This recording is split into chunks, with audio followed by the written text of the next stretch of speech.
Seleme, bugün oynuyoruz. Şömine bölümünü yapacağız.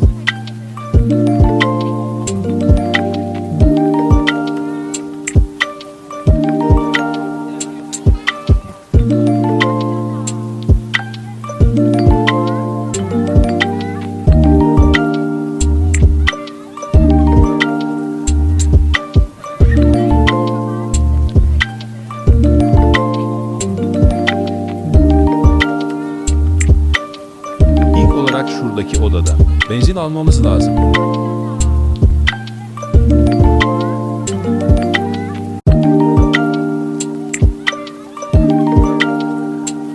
Aldık.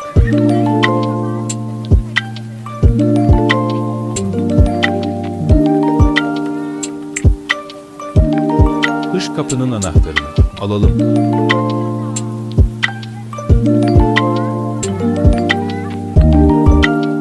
Kapıyı açtık.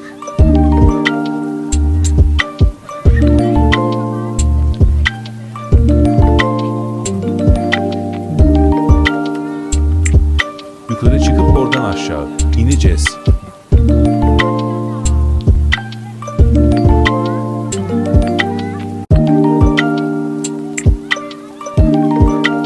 Benzini direkt dökersek ölürüz.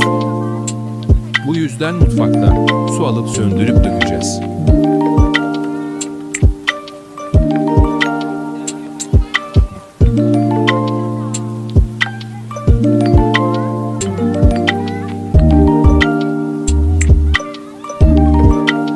Öğretmen geri dönüyor, çabuk olmam lazım. Yaptık.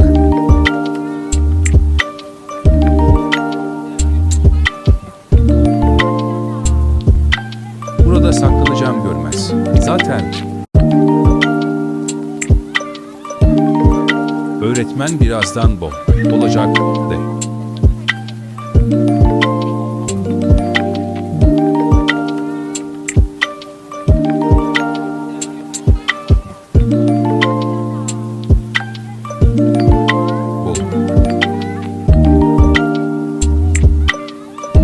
Bölüm bu kadardı. İzlediğiniz için çok teşekkür ederim.